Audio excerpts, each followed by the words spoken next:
Magandang araw po sa inyong lahat ha. Well, gaya na ating pinangako, no? Ngayong araw magpa-part 2 tayo doon sa sagot ni VP Sara sa impeachment complaint, no? Now, ang ating pag-usapan po ngayon ay yung dalawang articles of impeachment. Una tungkol sa confidential fund at pangalawa doon sa di umano ay pagbanta sa buhay ni Marcos Jr. at ni Lisa Marcos, no?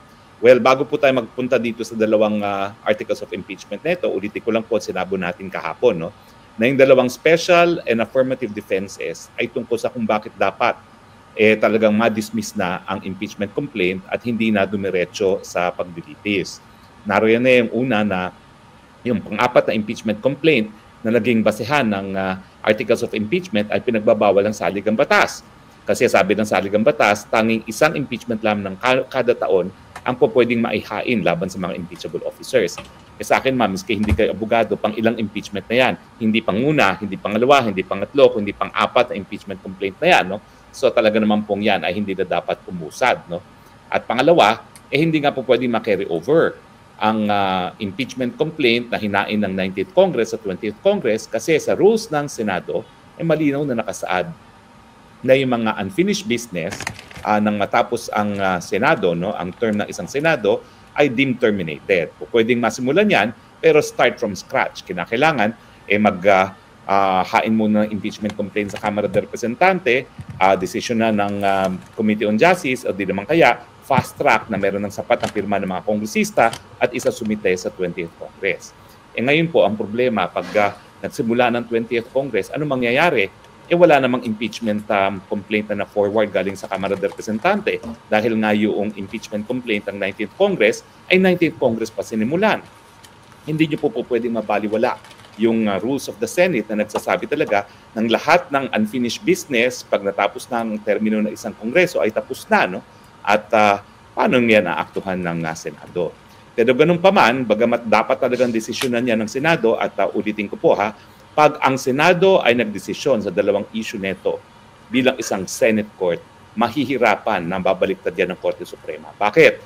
Dahil nakasaad mismo sa Salagyang Batas na ang Senado sitting as an impeachment court ay sole judge sa lahat ng mga impeachment proceedings, no?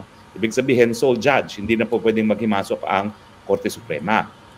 Totoo po, meron tayong certiorari power at sangayon nga dun sa decision ng Francisco versus sa House of Representatives na isa ako sa abogadong nagdulog sa Korte Suprema, kapag merong grave abuse of discretion, pwede maghimasok ang hukuman.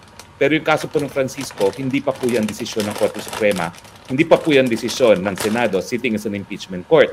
Kung hindi, desisyon lang ng Kamara de Representante na maghain ng panibagong impeachment complaint na merong sapat na lagda ng mga kongresista bilang articles of impeachment matapos na ang House Committee on Justice ay nagbasura nung naunang impeachment complaint laban kay Chief Justice Davide at 7 pang mga Associate Justices ng Korte Suprema. Now, ngayon, i-discuss natin yung 7 articles of impeachment on the premise na ang desisyon ng Senado ay magpapatuloy ang trial dahil unang-una, hindi prohibited ang pang-apat na impeachment complaint na malabo kasi nga hello, ang sabi 1 per year lang, pang-apat na nga ito. At pangalawa, na po pwedeng ma-carry over, no? Hindi ko po alam paano mangyayari yan kasi nga po, bagamat ang Senate ay continuing dahil merong 12 members at all times, hindi naman po ibig sabihin niya na makaka-decide ang 12 members kasi walang quorum. Hindi gaya sa Amerika na yung mga natitirang Senado, constitute a majority, may quorum sila, so po pwede pa rin sila magtrabaho bilang isang Senado.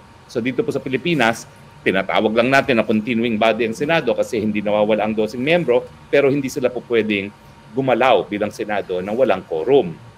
Now, sabihin na nating binasura ng Senado itong dalawang special and affirmative defenses at sinabi ko nga ang ad cautelam is without prejudice, no? So yung sagot nila sa articles of impeachment without prejudice doon sa desisyon ng Senado doon sa dalawang affirmative defenses na prohibited ang pang-apat na impeachment complaint at saka hindi pwedeng ma-carry over, iisa-isahin na natin ngayon yung articles of impeachment. Now, ang kauna-unang articles of impeachment ay di umano yung kanyang pagbanta sa buhay ni Marcos Jr. at ni Lisa Araneta. Kung maalala nyo, ito yung pagkakataon na hating gabi na na-contempt itong si Attorney Laika Lopez na Chief of Staff niya, USEC ni VP sa Office of the Vice President, nagtawag ng tulong si VP at siyempre dahil hating gabi na wala ng media, ang ginawa namin ay nagkaroon ng virtual press conference si VP kung saan galit na galit na sinabi ni VP Sara na siya'y nagbili na kung merong papatay sa kanya, may pinagbilinan siya na kinakailangan patayin din si Presidente Marcos at si Lisa Tanas dahil ang nais lang magpapatay sa kanya ay walang iba kundi ang Presidente at ang kanyang may bahay. Now, yan ba'y impeachable? Well, ang sabi nila, ito daw ay betrayal of public trust at saka high crimes. Ang problema, conclusion lang nila yon na ito ay betrayal of public trust at saka ito ay high crimes. Ang high crimes ay yung pinakamalalang mga kaso. Unang-una, no, high crimes ba ito? Hindi. Kasi yung threat, hindi naman yan high crimes in the sense na hindi siya heinous crimes. Halos wala ngang kulong yung grave threats eh. Kung yan ay totoong grave threats, halos wala pong kulong yan. Pero ang problema dun sa articles of impeachment, hindi naman inallege kung bakit naging krimen itong pananalita ni VP Sara. Hindi kasi nila sinabi na ito ay krimen na grave threats. At kung kinakailangan na, kung ito ay grave threats, kinakailangan patunayan hindi lang yung pananakot, kundi intensyon na gawin talaga yung pananakot na pagbantaan ang buhay ng presidente at ng unang ginang. No? Ibig sabihin, paano siya magiging high crimes? Hindi naman sinabi ng articles of impeachment kung bakit naging krimen yung sinabi ni VP na pag ako ay may pumatay, pinagbili na rin ako na patayin si presidente at si Lisa at Satanas. Well, tignan niyo po ha. Hindi naman yung sinabi, may pinagbilinan akong patayin ng presidente at ang unang ginang. Ang sinabi lang niya, pag merong pumatay sa akin, meron na akong pinagbilinan. So meron bang krimen na condition sa pagkapapatay kay VP? Parang walang ganung krimen sa akin. Impossible crime na yan eh. Kasi kung nagbilin man siya na kapag may nangyari sa akin, patayin nga itong ibang tao, paano pa mapapruebahan na siya ang mastermind dahil siya nagbilin? Patay na siya. Nakakatawa naman yan. Diba? Parang impossible crime na nag-utos ka na matapos kang malibing. No? Pero ang importante, doon sa sagot mismo ni VP Sara, sinabi niya na kinakailangan purebahan yung krimen ng grave threats.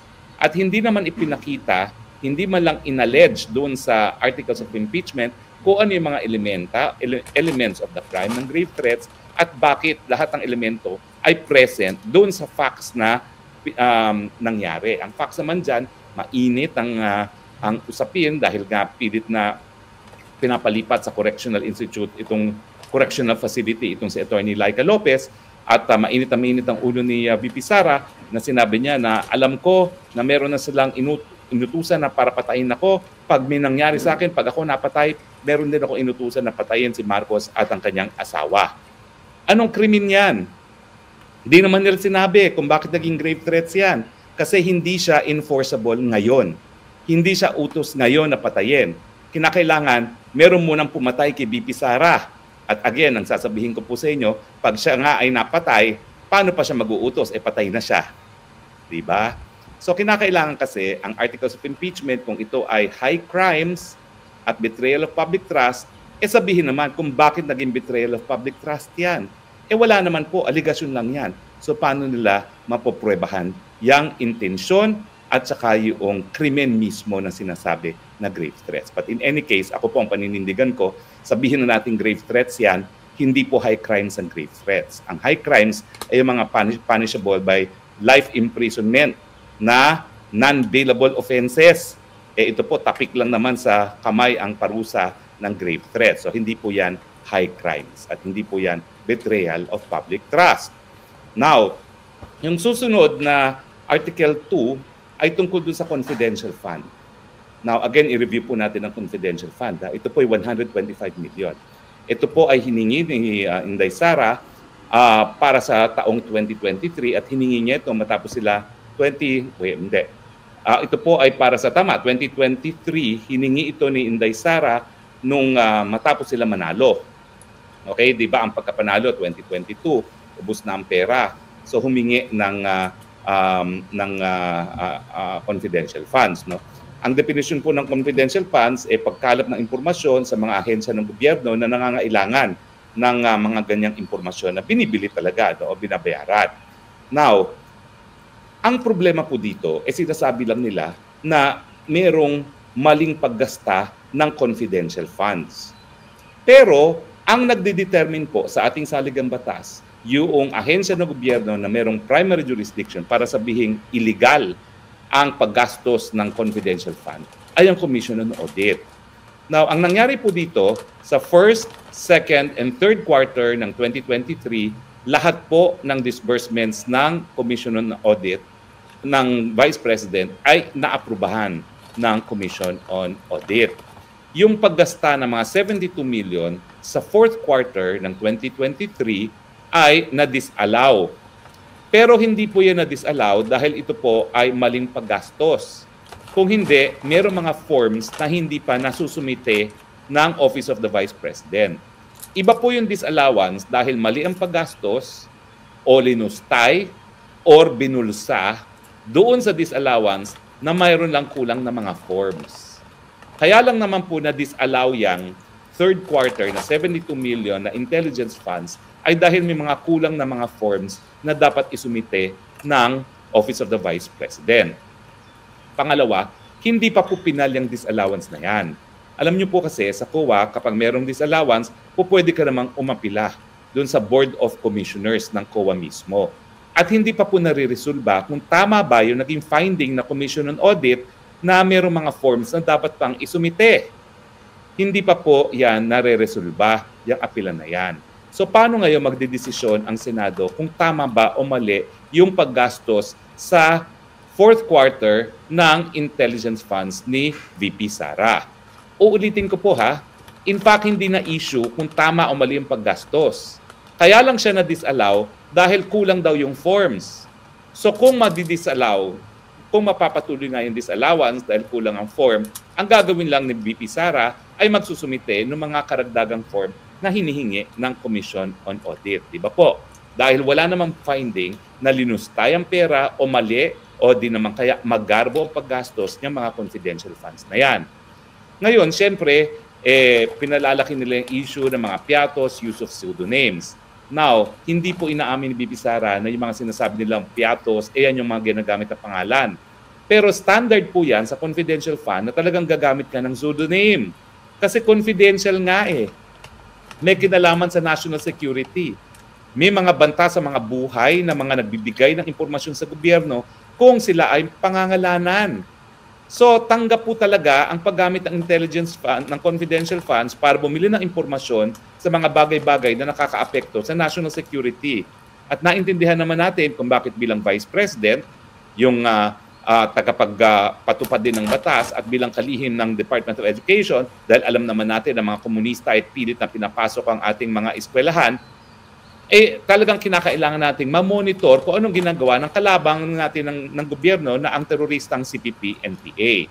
So ang sinasabi lang po ni VP Sara dyan, walang issue doon sa mga paggastos ng confidential fund doon sa 125 sa first, second, and third.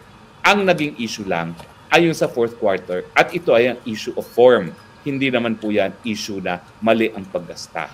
Ulitin ko po ha, walang mali doon sa paggamit ng mga pseudonyms, yung mga piatos-piatos, pero hindi nila inaanamin na yun ang ginamit na pseudonym. Kasi confidential funds, hindi nga dapat dinidiskuso yan sa publiko. Dahil yung mga nagbibigay ng impormasyon, lalong-lalo na sa mga gawain ng teroristang CPP-NPA, kapag siniwalat kung sino talaga sila, maging mitya ng buhay nila.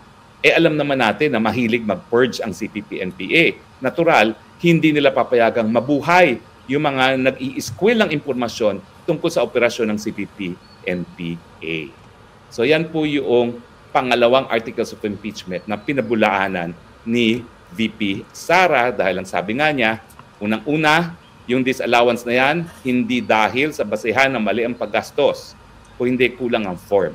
At pangalawa, hindi pa pinal. So, paano magdedesisyon ngayon ang Korte na Senado o di naman kaya ang Ombudsman na mali ang pag-disburse ng confidential fund ng fourth quarter, hindi pa natatapos yung apela ng OVP sa Board of Commissioners ng COA at nakasaad sa saligang batas na ang ahensya na mayroong primary jurisdiction para mag-desisyon kung mali ang paggasta ng kaban ng bayan ay ang Commission on Audit mismo at hindi ang mga ordinaryong mga hukuman. So nakikita na natin na yung mga di umanong pinakamalakas na articles of impeachment, kung hindi madidismiss ang impeachment itself sa simula't simula pa lamang dahil walang jurisdiction, ay ampaw. Paano magiging impeachable ang mga salita na hindi naman napapatunayang naging krimen?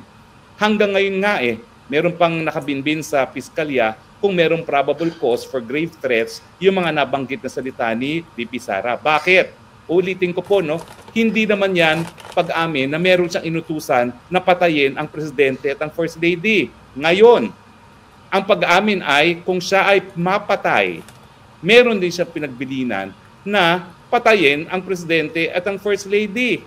Yan ba'y utos ngayon na dapat gawin ngayon? Di ba hindi? Anong krimen yan? Impossible crime. Kasi pag yan ay pinatupad, patayin na si VP Sara. Paano mo mapapanagot ang isang namatay na? Kaya ang tawag ko nga po dyan ay impossible crime. At yung pangalawa nga sinasabi nilang confidential funds, una-una kaya nga confidential, may kinalaman niya sa national security, hindi pinag-uusapan, hindi dapat isiwalat, lalong-lalo na sa isang pampublikong impeachment trial. May mga buhay po ng mga informante na nakataya dyan. At naalalaman na naman natin kung sino ang kalaban ng gobyerno, ang CPP-NPA na talagang pumapatay. Bakit mo naman ilalagay sa mitya ang buhay ng mga informante na sinusugol ang buhay nila, hindi doon sa kaunting perang nakukuha nila, kundi dahil meron silang pagmamahal at pagmamahal sa inang bayan nito na talagang bantayan ang seguridad ng ating mga kababayan, lalong-lalo na ng ating kabataan, laban sa teroristang CPP at NPA.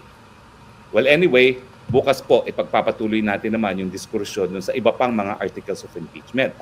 Pero ang sumatotal, naninindigan tayo na dapat hindi na po matuloy ang impeachment trial dahil ito po ay pinagbabawal na second impeachment complaint matapos sa loob ng 1 taon lamang. Bakit? Dahil siya ay pang-apat na impeachment complaint at hindi na dapat pansinin pa yan ng 20th Congress na Senado dahil paso na po ang naging articles of impeachment at impeachment complaint na hinain ng 19th Congress.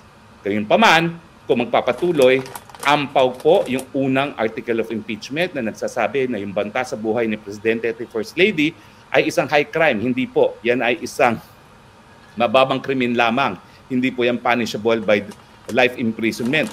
At saka wala pong krimen na inallege at napatunayan ang first article of impeachment dahil conditional nga po yung banta sa buhay ng Presidente at ang First Lady. Conditional kung siya mismo ay mapatay. At pagdating naman sa confidential fund, kaya nga confidential yan, hindi dapat pinag-uusapan. Naapruban po ng COA ang paggastos ng confidential funds ng first, second, and third quarter of 2023 ng OVP. Ang na-disallow ay pang-apat, hindi po dahil mali ang paggastos ng confidential fund, kung hindi, kulang po ng 4. Kaya sa tingin ko po, yung first 2 articles na sinasabi nilang pinakamalakas ay ang pinakaampaw sa mga impeachment articles. Abangan po natin bukas ang pagpapatuloy ng ating diskurso sa mga sagot ni VP Sara sa impeachment complaint laban sa kanya. Meanwhile, maraming salamat po sa inyong patuloy na pag-subaybay sa ating Spokes Hour. At hanggang bukas po, ito po ang inyong Spokes ng Bayan. Nagsasabi, I love you Philippines. You're the only country that I have. You're the only country that I love. Bye! God bless the Philippines.